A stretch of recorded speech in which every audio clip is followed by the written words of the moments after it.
Welcome to Dissidents and Human Rights in Eastern Europe since Helsinki, the first of 5 panels in From the Helsinki Accords to the Fall of the Berlin Wall and Beyond, a conference hosted by the Victims of Communism Memorial Foundation and generously supported by the Polish National Foundation. I'm Dr. Murray Bissett, Director of Academic Programs for VOC, and I'm honored to be joined today by my fellow panelists who are among the world's leading experts on the subjects of human rights, nation building, and memory in the former Communist Bloc. Before I introduce the panelists, I want to take a moment to detail how the panel will proceed. Each of our speakers has been allocated approximately 15 minutes for their presentations, which will follow the order of introduction. Following the presentations, we will have a 30-minute moderated conversation between the panelists, drawing both upon panelists and audience questions and comments. I will remind our audience that you can submit questions for the panel throughout the event using the Q&A function at the bottom of your screen. I'm pleased to present our panelists.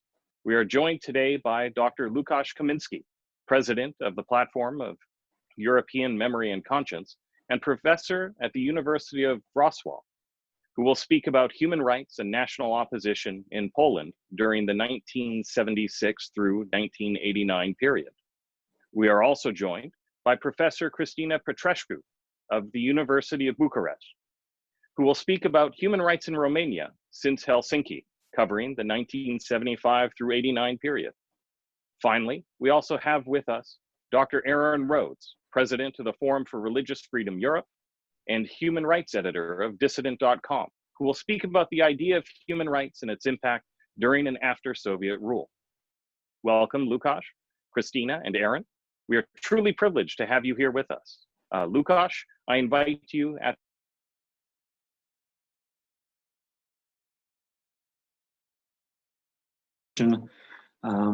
during we'll use a PowerPoint presentation. Of course, it's really hard or almost impossible to give even the general outlook of the history of the Polish opposition in this period. Just would like to give you a few data for a general picture. In this period, about 450 organizations of various sizes existed.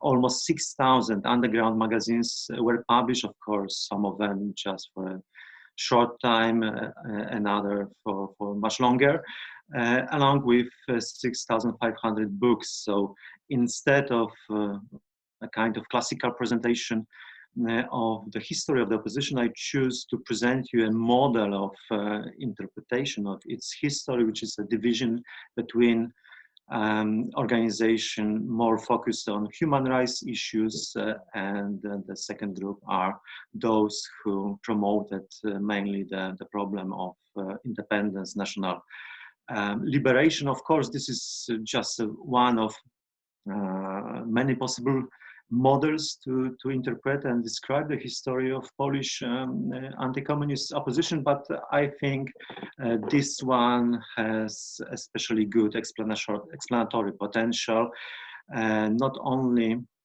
if you are thinking about the history of opposition, but also in the context of post-1989 period. And I would like to stress that of course, this division is quite clear, and nearly every organization can be assigned to one of the camps. However, it does not mean that those who promoted one opposed the other. Nevertheless, it was not only a matter of strategy, of picking the more efficient slogans, etc. The choice was somehow somewhat ideological, which caused internal tensions, sometimes fractures within organization or transfers of individual, because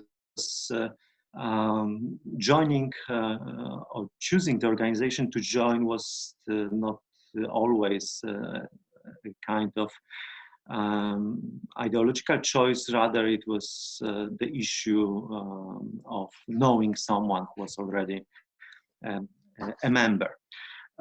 Just a few seconds about the period before 1976. As you can see, we can assign retrospectively all most important groups of opposition and also mass protests to those two camps. And as you can see, the closer to the 1976, more groups, more events are connected with the human rights issues. If we are speaking about the genesis of the new wave of opposition in Poland, starting in 1976, we see a few important factors, and I would like to stress that the Helsinki Accords were, of course, important. Polish opposition knew about them, sometimes referred to them, but the main roots of the new wave of opposition were in Poland. I mean, especially the protests against changes in the constitution, and this was a clearly human rights issue, and the most important one of many, of course, protests against those changes was so-called Letter of 59, and they directly referred in the text of the letter to the Helsinki Accord. This was the first step, then followed by the minor actions in defense of a group of repressed students, and of course the crucial point were the June 1976 strikes and demonstration, and especially issue of defense of the persecuted. By the first organization in this part of the history of Polish opposition was the Polish Independence Accord, created in May 1976. I call it a kind of old style organization because it was clandestine, small clandestine group of intellectuals, contrary to the all others organization which appeared in the next years, which were acting openly. And of course, the first and most important from this new oppositional organization was the Workers' Defense Committee.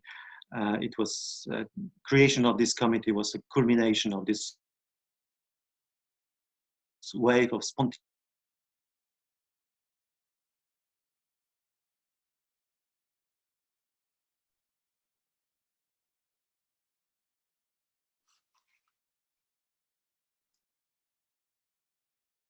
Lucas? refers to the problem of the human rights, and we can find it such a formulation also in other documents, and the change of the name and partially the change of the form of activities of this committee in September 1977 didn't change this situation. In the same time, we had another group in Poland which was not so visible, not so well known. There is even dispute if this so-called independence current existed as a formal organization before 1977, or maybe it was just a group of people who were against the system. But nevertheless, there was a substantial difference between them and Workers' Defense Committee, because for them, in their first memorial, first program, the problem of independence was a key issue. But they started the negotiations with Workers' Defense Committee to create a new common organization devoted to the human rights issue. And finally, those negotiations failed, and the independent organization was created, Movement for the Defense of Human and Civic Rights. And there is a a kind of problem, because we have human civic rights already in the name of the organization, but according to those who created it, according to its structure, with a kind of secret leading group, it was in fact organization of pro-independence nature, but after quite short time, it fell into internal divisions, other problems, and 3 or 4 4 organizations which were established on the basis of this one were definitely in the pro-independence group. Here you can see an attempt to divide the most important groups, but I would say that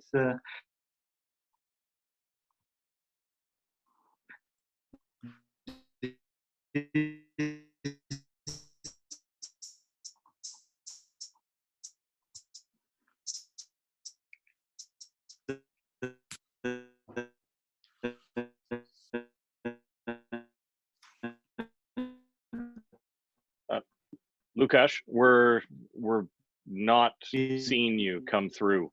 Your video and audio is choppy. Perhaps just turn the camera off and then try to reset it. I will try to turn camera off.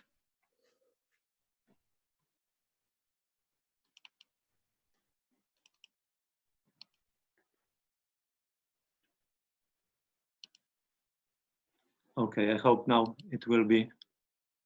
Yeah, so we can hear you fine and we can still see your screen. So if you just want to start your presentation yes, and continue, and hopefully this this will work. Yeah. Thank you. So if we analyze the famous list on 21 demands from Gdańsk shipyard, or similar 36 from Szczecin, all of them are of economic nature, or we can assign them to the problems of human rights. However, there were timid attempts to include pro-independence demands too, both in Gdańsk and Szczecin, like free elections, which in this context should be interpreted as an attempt to change the government and change the political system in Poland, or even really timid attempts to put on the list the demand of withdrawal of Soviet troops from Poland, but they were suppressed, and this was, I would say, prelude to the history of solidarity, which we can call after Jacek Kuroń as self-limiting revolution. It was a key factor it is a key factor to understand the solidarity policy in this period of 1980-1981. Solidarity limited own demands because they didn't want to cross, I would say, a little bit invisible line or border, after which they expected Soviet reaction, I mean Soviet intervention, like in Hungary or Czechoslovakia. And for example, this is the reason why the Solidarity for the 3 months didn't respond to the arrest of the leader of Polish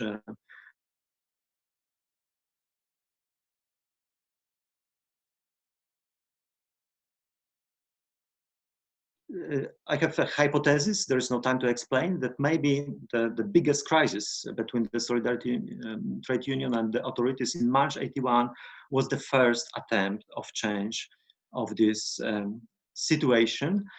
But the real turning point was the first National Congress of Solidarity, organized in 2 rounds in September and October 1981. And you can see on the slide a quotation from the first declaration of the Congress, which is speaking about the problem of sovereignty of Poland, the problem of independence. My interpretation is that Solidarity leaders were no longer could control the movement because they faced 900 delegates freely elected by Solidarity members.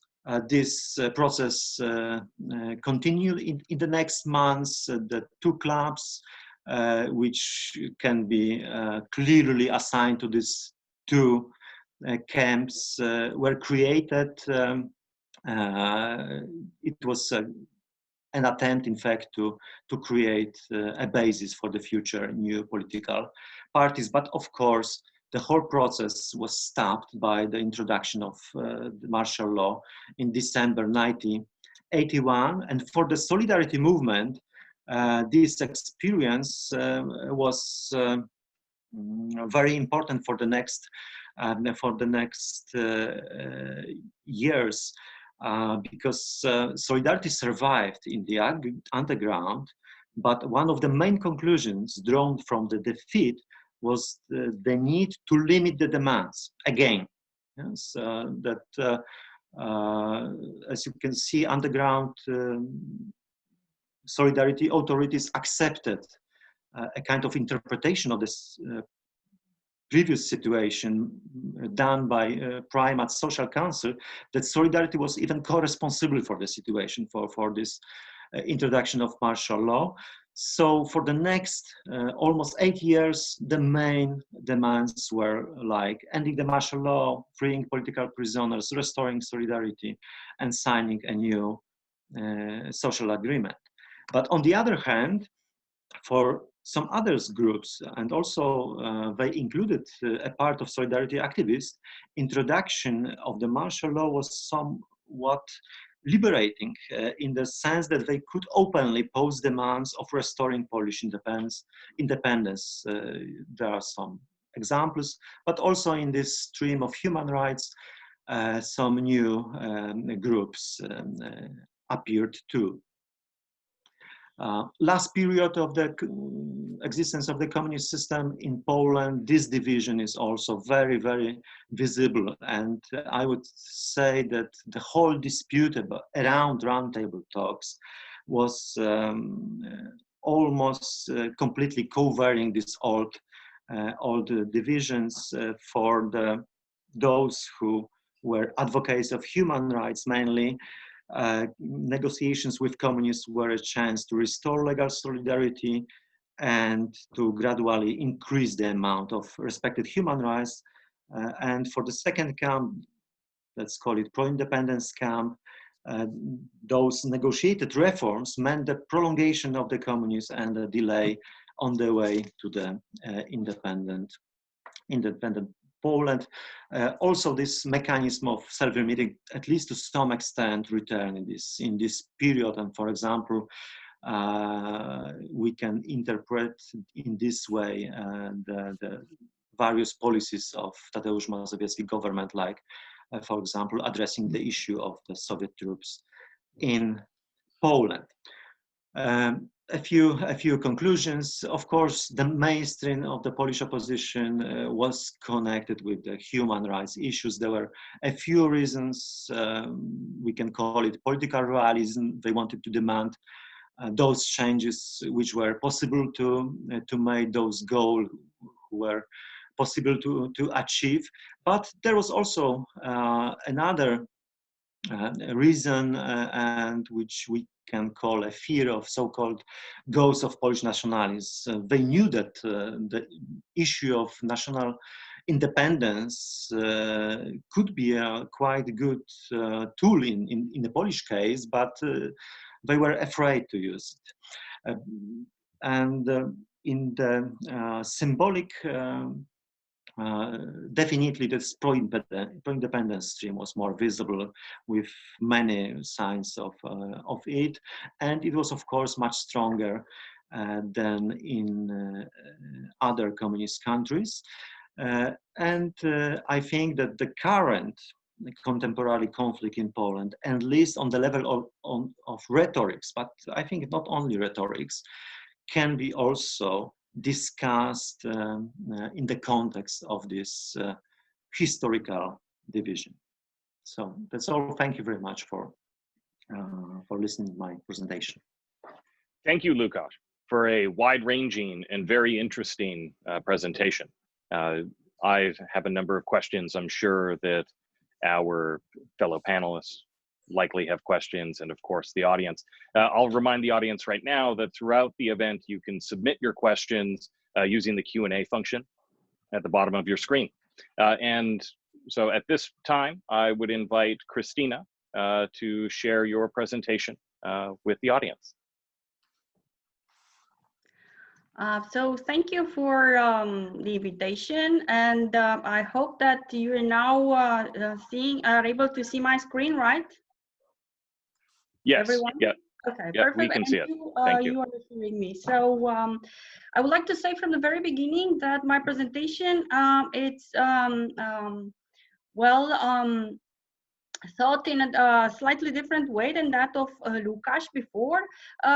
First, because I will not refer to what was before 1975, because I really want to make a point that Helsinki and the idea of human rights made an impact on Romania, and I will be my job to show to you in what way.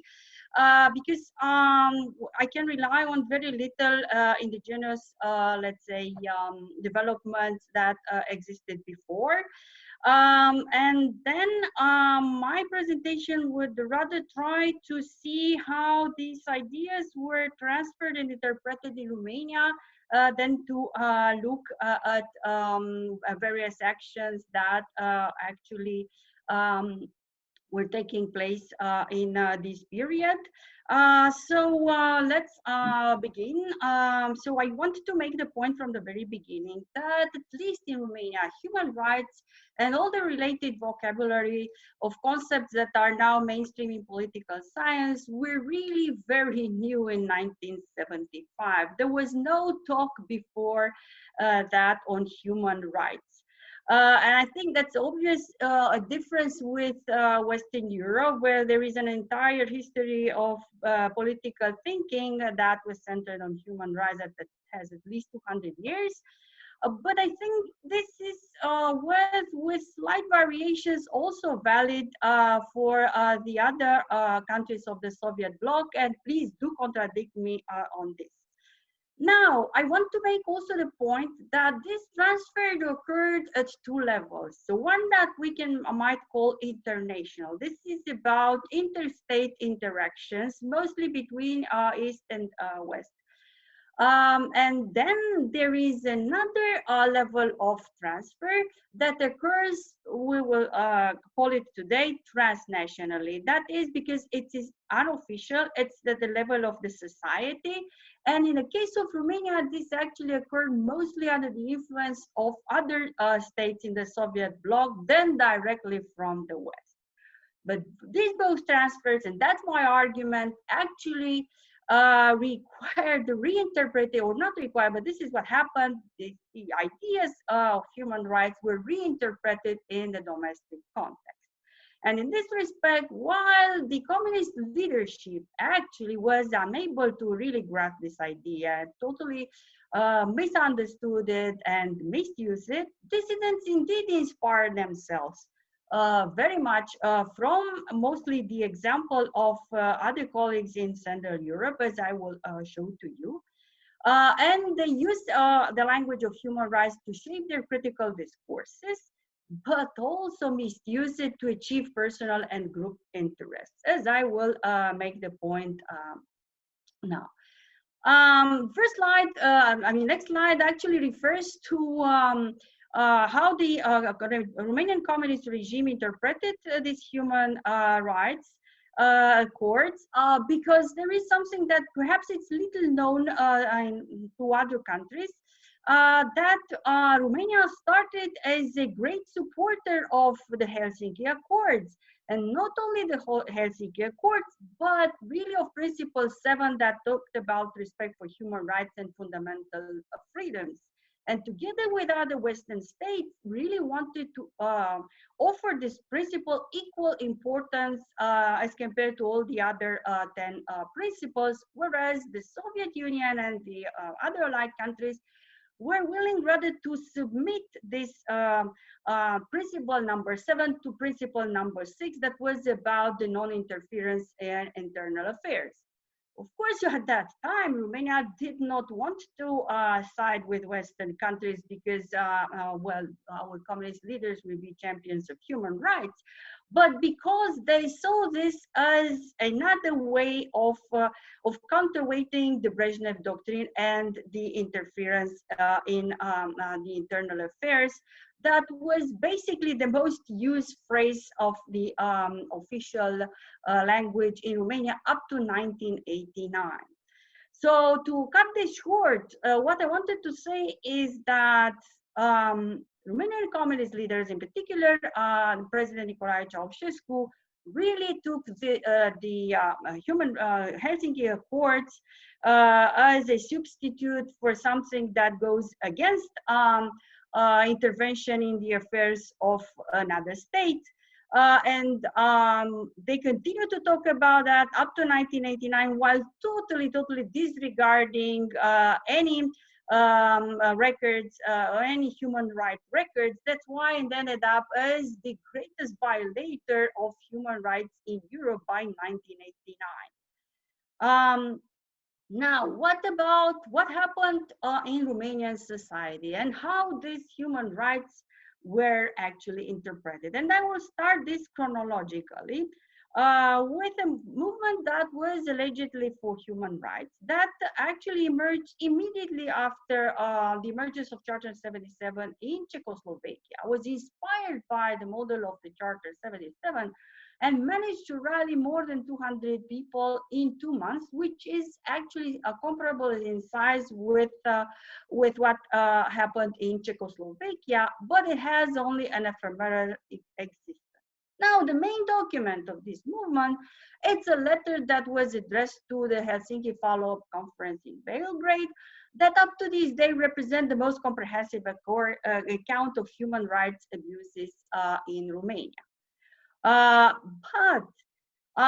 this movement, unlike Charter 77, was actually centered on a single individual, a writer called Paul Goma, and that's why it was so easily disbanded by the Romanian secret police with the arrest of this spokesperson. That is to say, there was no genuine network of support to make this survive until 1989, like Charter 77, and why it was so easy actually to disband the movement with the arrest of the spokesperson, because it turns out after secret police investigations, and you have on the right side of the screen, if you can see, there are some pictures that illustrate how the secret police handled the matter and how they surveilled and somehow suggest that. But the point is that after actually tracking down each and every individual that signed this letter of protest, they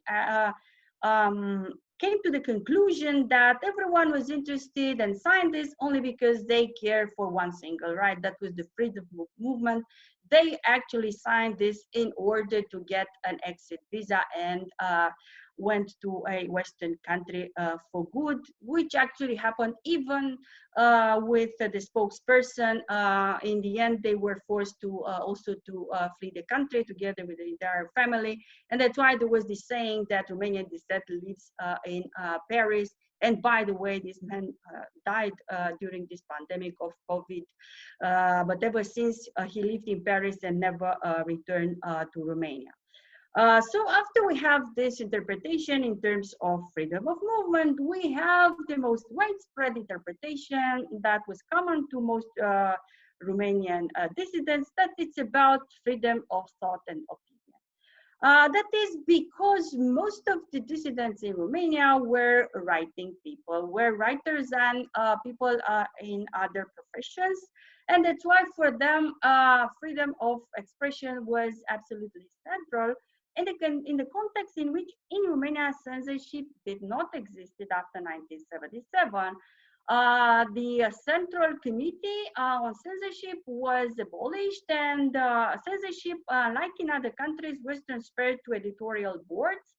And that was very tricky because it made the strict rule of suppression subject of interpretation and led to increasing limitation in the freedom of speech, which was, of course, the outcome that the communist regime intended. Now, about really very briefly, we have two periods in Romanian dissent. One that's from 77 to 87 and from 87 to 89, which it refers only to really isolated individuals. And the second, it's about, well, some kind of emerging networks of dissent. They were catalyzed mostly by Gorbachev and his glasnost policy, the policy of so-called transparency, but also by some developments in domestic developments, because there was increasing activism of workers, there were more strikes and so on and so forth. What I wanted to say about the solidarity on the idea of human rights as freedom of thought occurred among writers in response to specific threats that were occurred in their groups, like banning of some books, interdictions of publications. So always reactive, and always in order to gain group interests. It's a kind of strategy of fighting against censorship, but to get really specific goals, not for the sake of the common societal interest, but to achieve, as I said, strictly group interests. Now, most interesting in Romania is the idea of minority rights. That, if you didn't know that, was born because of Ceausescu's policies against the Hungarian minorities. And now we take this for granted, but that was actually something that entered academic debates and the international agenda in 1989, and then continued after the collapse of communism. In Romania, of course, there was officially no discrimination. There was brotherhood of all ethnic different groups. And really in schooling, there was non-discriminatory teaching. We were never taught in schools that we should hate Hungarians or something like that. And even there was a quota system that worked unofficially in the party to assure the upward mobility of this different ethnic groups. But unofficially, indeed, there were a lot of policies disadvantaging ethnic minorities and their cultural reproductions, especially because of limiting the opportunities of education in native languages and the public use of these languages. So Hungarian dissidents in Romania actually managed to, with the support of dissidents in Hungary, and by 1989, with the support of Hungarian communist government, really to advocate that there is a need for collective rights as opposed to the understanding of human rights as individual rights.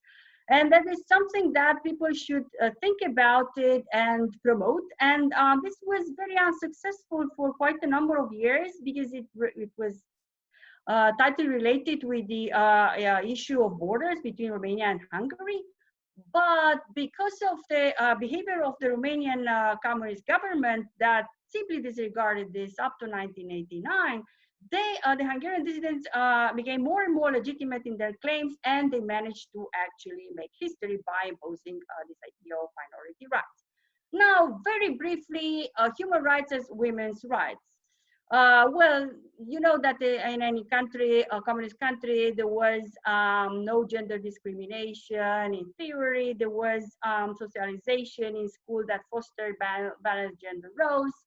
Women were promoted within party ranks, but unofficially, of course, there was this conservative views that really survived and still made things look quite differently. However, in the case of Romania, there were two factors that favored very much, very interesting, the balancing of gender roles. One is the education that favored gender equality. Then it's, funnily enough, the deep scarcity of goods that led to renegotiation of household daily jobs in the family. And this led to more balanced gender roles even in the private domains. So in this respect, Romania, I think it was a little bit different. And that's why I was always asked why there were no, there were quite a number of dissident women, not this in the same amount, the same number of men. But what is interesting is none of them actually ever raised any kind of issues that will be related to women's rights in a country that has a very tight anti-abortion legislation that led to a lot of fatalities. You see here the cover of a famous movie that talked about this and took a prize at Cannes. What I wanted to say is that there was no talk about women's rights, absolutely none at all. But women as dissidents receive, well, actually due recognition, the same as men before and after 1989. And even today, the most glorious anti-communist heroes in Romania are women. That is perhaps because, unlike in Poland, in Romania, dissidents were actually limited to this urban and educated individuals that have a slightly different view on this. And now I come to my conclusions, so I will keep time. The traditional interpretation regarding human rights and Helsinki Accords in particular was that this pushed the communist regimes to make increasingly greater concessions to dissidents, and dissidents were provided in this way with a language that made their criticism understandable to a Western audience. They have a lever to protect themselves against state violence, and that enabled them to build these opposition networks that triggered the regime change of 1989. Well, nothing like that occurred in Romania because the Romanian communist regime actually completely disregarded human rights, although it started, as I showed to you, as a supporter of the Helsinki Accords, but because it interpreted in a very different way. So state violence in Romania did not decrease because of human rights, quite the contrary, increased by the late 1990s because the number of dissidents increased. Now, regarding these transnational influences at the level of the society, indeed, Romanian dissidents learned this language of human rights and use it in this frame of Helsinki follow-up conferences with Belgrade and Madrid, but it always interpreted in Romanian context. And both Hungarian dissidents and Romanian dissidents use it for group rights. It's just that Hungarians indeed made history by imposing this idea of minority rights, whereas Romanian dissidents made they achieved no goals. It had no impact on 1989. That will be another talk about that. I will not talk more on this. I would just say that the idea of human rights changed in Romania only really after 1989, when issues like rule of law principles started to gain ground and people started to think very differently on these issues and closer to, let's say, Western thinking on human rights. This is more or less what I wanted to share with you. And well, I'm waiting for your questions, and I'm happy to give answers. Thank you very much for listening. Thank you very much, Christina, for a just wonderful presentation, very interesting, prompts a lot of questions for me. I'm sure that it also prompts a lot of questions for the audience. I'll remind the audience that they can submit their questions at any time using the Q&A function at the bottom of the screen. Aaron, I invite you at this time to share your presentation. Thank you very much, Murray, and thank you to all who are helping us organize this important topic. And I think I'm really coming at this from a somewhat different angle than the previous speakers, because I'm not a historian by training, my thinking is influenced by several other disciplines, mainly macro sociology, the thought of Max Weber and in particular, and also in my studies in political philosophy. And finally, my work as an activist, because I'm really interested here in in regime change, quite frankly, and the relationship between human rights activism and regime change. And I'm a proponent of regime change, by the way. And And so my comments are more speculative, I think, and more general. I'm also dealing in my chapter in this book with I try to deal with, human rights dissidents in the whole Soviet Bloc. And of course, in the satellite countries. And of course, this is very diverse. And we have to be very careful about making generalizations, but I try to make generalizations and about the impact of this human rights activism. And I think that the dissident human rights movement does offer lessons about the power of central moral ideas and ideals in our civilization, the idea of individual human rights. I want to make in the chapter some points that are, I'm sure, very obvious to all of you about the dissident movement. And the dissident movement consists of small groups of men and women living in totalitarian states who challenged the policies and practices of those states with their ideas and their actions. And they were made up of people from different ethnic and religious backgrounds. They were very, even within countries, especially within Russia, I think, you find great diversity in the human rights movement, not all of the people in the dissident movement favored human rights. They had their own agendas, but they came around together accepting human rights principles as a way to move forward. Human rights dissent took many different forms and had different impacts in different countries. It was an efflorescence of diversity. And I think we can see it as a return to diversity, which, as you probably know, is the title of an excellent book by Joseph Rothschild about East Central Europe. The confluence of a workers' movement with human rights monitoring in Poland, as we just heard, is much different than the situation facing the Russian dissidents. Czechoslovak human rights dissidents inspired a widespread grassroots movement.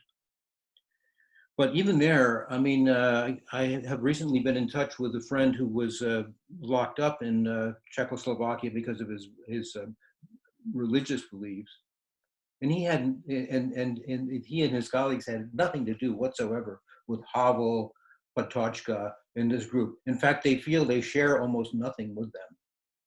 They share no religious and cultural values with them, and but they were much different. And so when we examine the human rights principles embraced by this diverse dissident activists and communities, a number of shared core principles emerged. They were reaching for a universalism based on human nature and rejecting materialist determinism and a false uniformity based on collectivist ideology. And so we talk about this extremely marginalized group of dissidents, but yet they had this very, very widespread impact.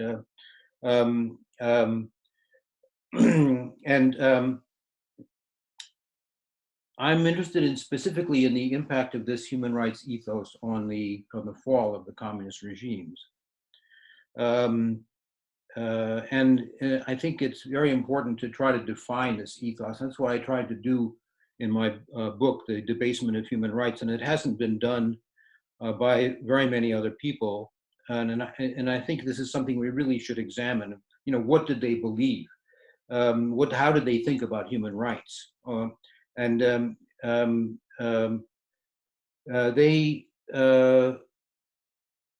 really deserve a lot of credit, more than they get, I think, for this. And I think that Ludmila Alexieva and Yuri Orlov, they should have received the Nobel Peace Prize for this.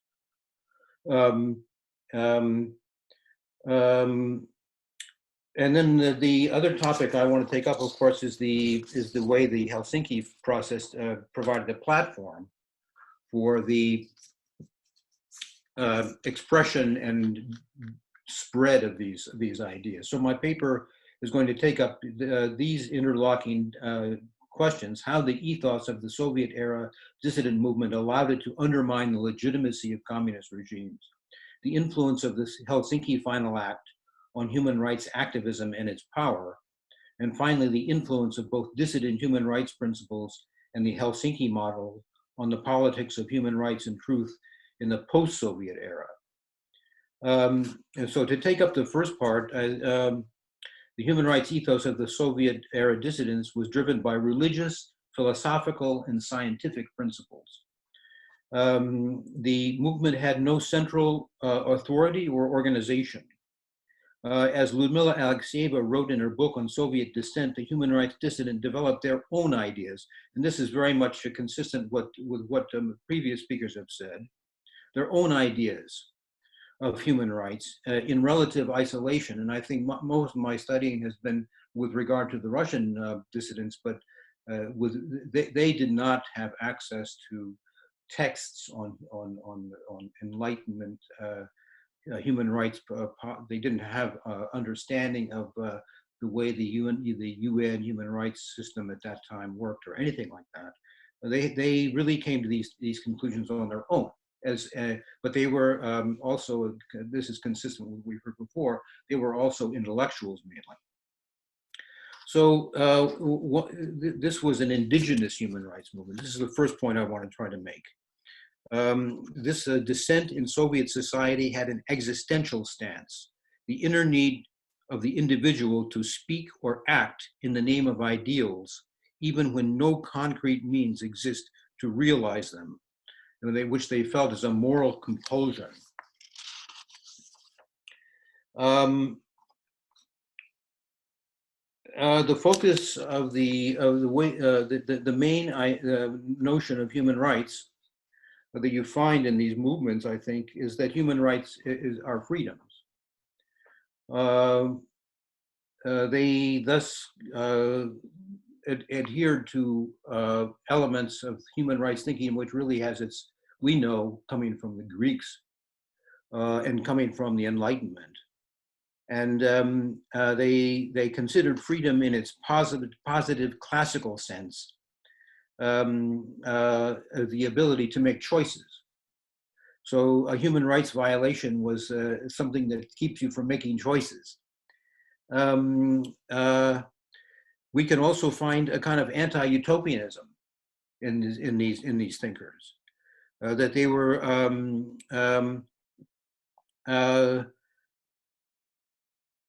interested in due process. They were interested in advancing freedom of speech and in the rule of law. And according to one very powerful Russian dissident, Valery Chalidze, he said, freedom means accepting responsibilities for one's own behavior and future, and the need to free oneself from the belief in the possibility of a perfect social system. I think that there's a lot of resonance between the dissident human rights thinking and the thinking of Immanuel Kant, because they saw human rights activity as not so much aimed at achieving something specific, but as a duty, and so there wasn't a kind of utilitarian aspect to it, which is something very common today, by the way. And so now I'm just continuing with what I see as the main characteristics of this human rights ethos. It was scientific, and most of the many human rights dissidents were people coming out of scholarly backgrounds as historians or natural scientists, and they were trying to establish facts, truth, and they wanted to. Within the context of Helsinki, the Helsinki process depends on facts. So this is a question of state making political commitments in an international forum, and this dissident movement, the Helsinki movement, was the idea of measuring the behavior of the state against these commitments from the detached, independent position of civil society, of a disinterested position. So they felt that the state wasn't really capable of measuring its own behavior because it had interests, political interests, but they, as civil society activists acting outside the state, were capable of doing this because they were disinterested. So it was, human rights was seen as a moral and intellectual discipline of self-depoliticization. And for the human rights dissident, this was an authentic life, a life, a free life in truth, as opposed to one in which thoughts and actions were understood as expressions of an all-determining collective identity. And so finally, closely related to this nonpartisan, to the scientific character, is the issue of nonpartisanism and legalism. So the dissident movements that I've studied were very keen on not being political movements, and dissociating themselves from political movements. You see this very much in the writings of Havel and Patočka. You see it very much in the Russian dissidents. They didn't see what they were doing as political. They took this very politically detached posture, and they also were very keen to simply see that their proposals were simply that states should follow the law, follow their own laws. They didn't advocate regime change, and they saw their job as assisting the state to abide by its international commitments. Now, this politically detached posture is apparently a key element in establishing the credibility and moral force of the dissident human rights movement, which led to the delegitimation of the communist regimes. And so that we have a kind of paradox here, that non-political human rights activity has the most political potential because of its moral credibility. And how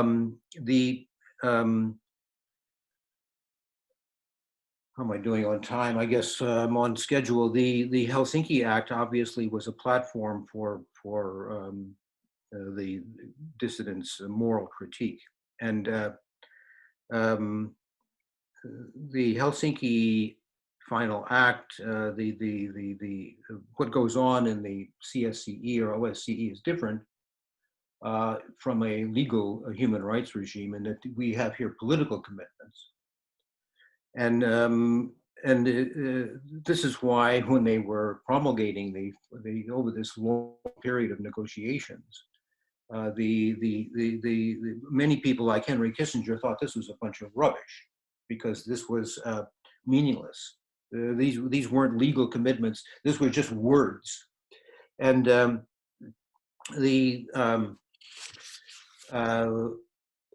Soviet leaders and the leaders of other communist countries also thought that these words were meaningless, and that's why they didn't mind to engage in these commitments. They thought it was harmless. That this would get them nowhere. And so, when we think about the changes of 1989 in those years, I mean, you find.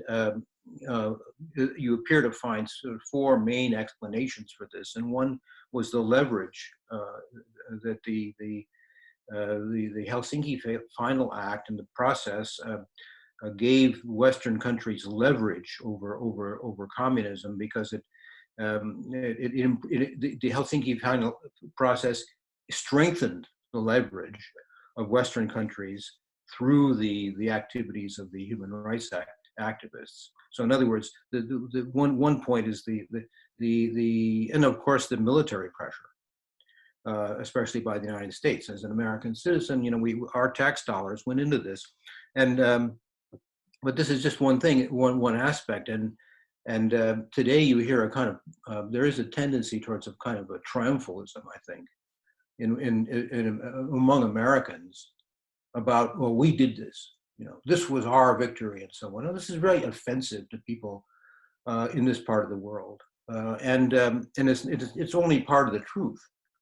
Another part was obviously the stagnation of the Soviet economy and the economies of the Soviet Bloc countries. A third explanation is the Pope. That the Pope standing up to the communists the way he did, this was really something that created a kind of chemistry in Eastern Europe that had a lot to do with undermining communism. And finally, there's the question of ideological collapse, and I think this is where we come in with the influence of these human rights ideas, because beginning with the Belgrade CSCE meeting, which began in 1977, the dissidents and the Helsinki process publicly humiliated the USSR and eroded the regime's credibility. They eroded its brittle moral pretensions. But these are ideas. These are not things that you can see and measure. And so so that's why I'm dealing with rather speculative questions here. But we know that despite the marginalization of the dissident movement, they were very much on the minds of the leaders of the Soviet Union and of the Eastern European countries. We know that in the Politburo, they talked about the Moscow-Helsinki group. It's a group of 10 people who had no political power, no leverage, no access to mass media, or no connections. And so this really shows you that these dissidents got very much under the skin of the Soviet leadership. They were afraid they did persecute them, but they were also afraid of persecuting them.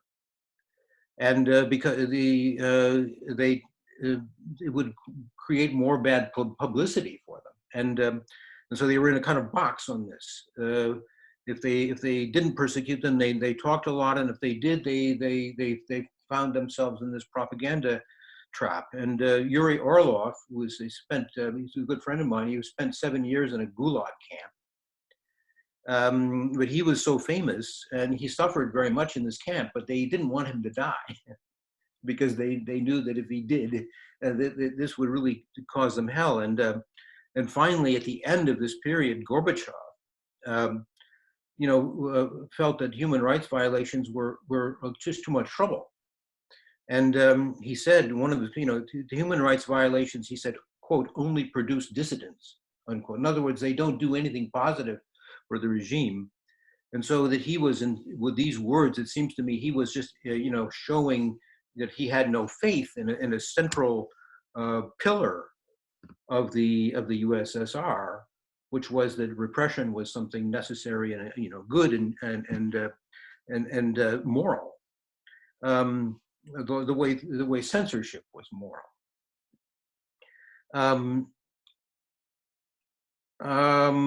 When we talk about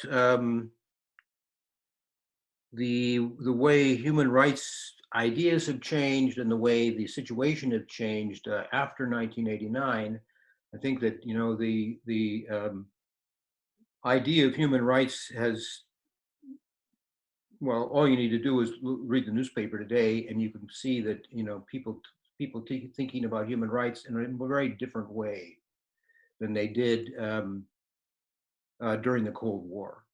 And during the Cold War, human rights was basically a matter of political repression, individual civil and political rights. And today, human rights, the idea of human rights has become extremely expansive, and it's more and more influenced by the question of economic and social rights, which was something that was not of much interest to the dissidents in the Cold War. In fact, they did not openly denounce economic and social rights, but they did not take it up. They did not take up the question. Of course, their government had already taken it up, and the government by the Soviet government and the governments of the satellite countries by proclaiming economic and social rights in the debates in the UN had firmly discredited those ideas. But after 1989, you had a great rush of leftists into coming into the human rights community and coming into human rights discourse. And one of the big events during the Cold War and human rights events, and that took place in the Helsinki process, was the Budapest Alternative Cultural Forum. And this was actually organized by the organization that I used to lead, the International Helsinki Federation for Human Rights, in 1985. The Hungarian government, they were going to have a meeting in Budapest, and they wouldn't let them come into the CSCE meeting. So they said, okay, we're going to have our meeting on the sidelines. We're going to meet in an apartment. And this was the Alternative Cultural Forum, and it was one of the landmark meetings of dissidents. But in 2005, we organized a commemoration of that meeting and on its anniversary, and we brought together a lot of the people who had been there, who were still alive, and they discussed, what was going on, what was going on in 2005 also, and what was going on in human rights. And I think one of the speeches made at that meeting really was extremely powerful speech by János Kiss. And he said that, and he was rather critical of the dissident movement, and he was rather harsh with many of the people who were there, in fact. And he said that, I'm going to read a quote. He said, while the dissident human rights movement took the side of human rights universalism, they took it unreflexively, without being challenged, to defend their position against relativistic objections. What had been the anti-communist human rights movements thus failed to leave after them any tools to deal with the post-communism's ideological complexities. And I think this is very true. And the dissident human rights movement really didn't get into the debate about the meaning of human rights. To them, it was obvious what human rights was. It was the defense of choice, the defense of freedom, and it didn't involve the question of, well, is there a human right to a decent standard of living, and all of these sort of goods and services that are now considered human rights. And so when we talk about the human rights civil society in Helsinki process today, of course, in some way it does resemble the Cold War, because you have the Russian Federation acting, and to some degree, some of the countries in Central Asia and the Caucasus, acting very defensively about the notion of human rights, and acting very deceptively about human rights. And democracies in Western Europe and the United States and Canada complaining about human rights violations in those countries. But so there is a kind of Cold War-like hostility, a kind of split in the CSCE or the OSCE, which still remains. In the 1990s, this seemed to be sort of going away, but now the split is back. But the problem is that reports on human rights violations have become routinized, and this is what I mean by the influence of the Weberian framework. The human rights has become routinized, and it no longer has its kind of charismatic power. We've all heard about these atrocities, and we've become inured to them. Another factor that's going on is the constriction of the space for civil society. You also find authoritarian regimes manipulating the notion of civil society. Okay, NGOs are criticizing them. Well, they have their own NGOs who come and praise them, and so they have kind of appropriated not only human rights ideas, in the way of economic and social rights, they've also appropriated civil society, and it works. Especially it works in the UN context where they don't know any better. Finally, there's a kind of ideological and moral void in the former Soviet republics. The socialism is no longer moves anybody, but there's really nothing besides this, sort of some ethnic nationalist movements, religious movements. There's kind of a void there, and that's where we are. So I think this is basically where I'm going with my chapter, and it will, a lot of these things, a lot of these ideas aren't very well thought out at this point, quite frankly. But I would like to try to make some general comments along the lines which I've just tried to explain. Thank you. All right, wonderful. Thank you very much, Aaron. Very interesting presentation. I think it nicely complements Christina and Lukasz's. I just want to take a moment to remind the audience that they can submit questions for the panel via the Q&A function, which is located at the bottom of their Zoom screen. I do want to give the panelists an opportunity to ask questions of each other, but as the moderator, I think I'm going to exercise my prerogative and ask a question that I think touches on all three of the presentations in an interesting way. So if we were in 1988 and someone, told anyone in the world that by the end of 1989, the Berlin Wall would be down and there would have been peaceful revolutions throughout Central and Eastern Europe, and a couple years later, the Soviet Union would have collapsed, I don't think anyone would have believed it, right? I mean, the Sovietologists in the academy here in the United States were still thinking of the Soviet Union as a permanent feature of the international system. There was no idea that it was the hollowed out shell that it was.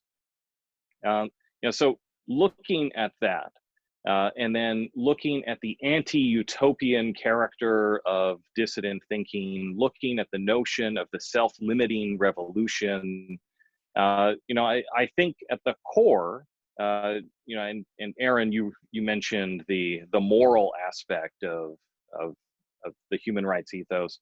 So I think that the dissident movement, really, they recognize that one can't say that something ought to be if it's impossible. And so the limited nature of the demands while in the regime, I think at the very least, was connected to the imagination of what was possible, what can be done. And so, I'm interested in your comments on that, as well as, how is it that this human rights discourse and the human rights advocacy, the non-political variant, changed what was possible? And then finally, I'm really interested in knowing what exactly triggers the regime change, and in particular in Romania, given Christina's presentation. And shall I answer? Yeah, if you want to go first. No, I'm not necessarily. It's just that because you ended up with I don't know, saying my name, but I can go first if the others will not mind. So I totally agree with you that of course when we are trying to judge everything that these dissidents have done, whether they went for human rights or they just didn't, as Aaron underlined, is that we have to put this in context and always remind ourselves that, well, the end was not really conceivable. And so they did something that they thought it's possible that will not necessarily lead them directly to prison, because that was basically a useless activity. So there was always this self-limiting type of action that they will always took. And to finish with Romania, so the end was possible, but that will be another talk, only because the communist collapsed and there was a regime change before in other countries, well, I witnessed this regime change, and I can say that, well, even in December, a few days before the revolution, I did not thought that the communist regime will fall in Romania. So it was only possible because of the snowballing effect. And really, the last thing I say is thank you, Michael, for the questions, and I already answered on Q and answer. Panel, just wanted to make a point about secret police, that secret police actually, I think in most of the countries split into different institutions after the collapse of communism, because secret police in Romania has one function that was about keeping under surveillance dissidents, and that was basically legal, and one that exists everywhere, that it's about really being an intelligence service. And that part, I went to a different institution after, and the question was about something that was part of this kind of external affairs, and the documents are in this institution and its archives, and these are not fully available because many of them are still operative documents. But I will check, and thank you for the question. Thank you for listening to me, and I hope I haven't extended too much. So if I may join? Or, thank you. Yeah, Lukasz. Answering your question, there were in fact two of them. The first part is connected with the real influence of the human rights movement. And in the case of Poland in the 1980s, we can see some changes also even in the legal system. It's a kind of paradox that, for example, after introduction of the martial law, communist authorities fulfilled a few demands of solidarity, like, for example, creation of a constitutional tribunal already in 1982, or, for example, creating an ombudsman office in 1987, or giving a legal framework for the secret service activities in the 1983, because before this moment they acted without any legal formal basis. So on the one hand, we could say that there were some successes or real influence of this human rights movement on the communist state, but the problem is that I think 90% of those initiatives were of fictional nature. So, for example, this tribunal didn't have any real powers, for example, to block some anti-constitutional legislation.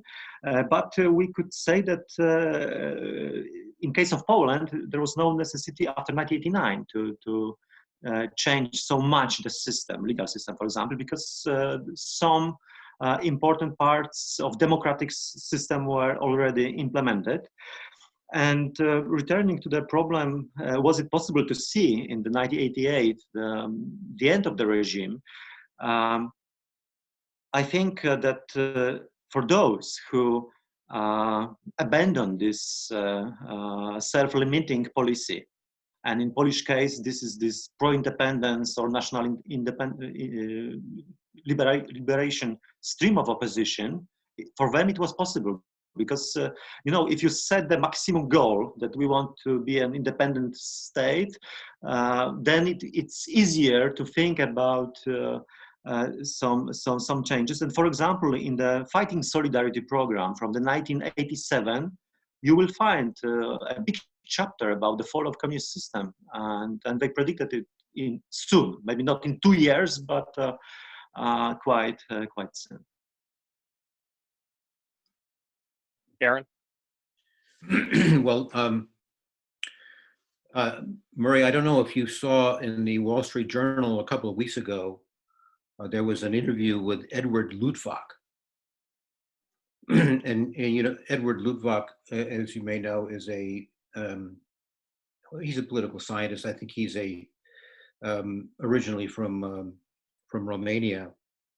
And he said, and he was talking about this very problem in the interview, and he said, you know, I pulled out a quote from this, and he said, regimes fall when the more alert members of the ruling elite realize that the regime's official ideology and style of government have become totally outmoded and even ridiculous. And I think this is what happened. And, and I think this is what happened. I think you would find, and I think it would be very interesting, by the way, to have people dig into the archives and try to find more references on the part of communist apparatchiks to the dissidents. Of course, the problem is that nobody talked about this and nobody wrote anything down. And so this is why this is all such a mystery. But I think you would find, if we could read the minds of these people who are, you know, in the back then, that they admired these dissidents. They knew they were right. Just the way many, many people in the population, they didn't say anything, but they knew they were right. They were, because people recognize what is the truth. The ideologues are the real true believers in the system were relatively rare, and most people could really believe that, knew that they were telling the truth. And I think that's why, you know, it reached a kind of tipping point, and you find that there was very little support, and people wanted to get on the winning side. That's another question. People saw this falling and want to get on the winning side, so they jump like rats deserting a sinking ship. They immediately sort of didn't defend it because they knew that something new was going to take over, and of course something new did take over. And this is something very depressing for people in the human rights community, by the way, is that after these changes, who came out as the big Democrats? The commies. all these apparatchiks were suddenly there. Oh yes, well, democracy, yes, and then they knew how to write proposals, and they knew how to talk, and they knew how to deal with bureaucracies, and they sort of and they pushed the dissidents to the side, and so they were sort of marginalized again in this process. But I mean, that's another topic really. But I don't know if I've really spoken to your question, but I do think that the credibility of the credibility of human rights dissidents, as my colleagues have said, does have a lot to do with the self-limitation of demands and with the and not being political. If we hear a political movement wanting something, well, they want something for themselves. You hear a human rights movement wanting something for everybody, you know that they're not telling this out of self-interest. They're telling it because it's true. Thank you, Aaron. We have under 2 minutes. I do have one question that kind of brings in a question from the audience. So, I mean, we're always interested in learning the lessons of history and then trying to apply it in order to further the cause of real human rights today and political liberty. You know, as all of you know, there are more than 20% of the world's population still lives under a single-party communist dictatorship. Cuba, China, Vietnam, North Korea, Laos, and then of course we're seeing the creation of new ones in Venezuela and potentially in Nicaragua. What's the one lesson that we can learn from the successful advocacy in Central and Eastern Europe that we can apply today? And very short, please. I think the one lesson is to listen to human rights organizations and make sure that they are independent organizations, independent human rights and not political organizations. Christina or Lukasz? I think the lesson from the history of the dissidents is not to be afraid. Even if you think now something is not possible, there will come a day when you will succeed. Christina? Well, actually, I would go much along the same lines of saying that, well, you have to do the right thing, as we only hear in films, but probably very few people are doing that in real life. But if you do it, then this might have, you have to be aware that they will not lead to immediate changes, but they might lead to the changes that you desire in the long terms, and be patient. If you're right, you are right in the end. Wonderful. Well, thank you, especially to our panelists and very much to our audience for joining us. This brings our panel to the end. I would ask that you please join us for the next panel in our conference, which is Human Rights in the Policy of Western Democracies Towards Poland. That will begin promptly at 9:30. You can find information about that panel as well as other upcoming events at victimsofcommunism.org. You can also follow our work on Facebook and Twitter at VO Communism. For the Victims of Communism Memorial Foundation, again, I'm Murray Bassett. Thank you all for attending and have a great day. Thank you.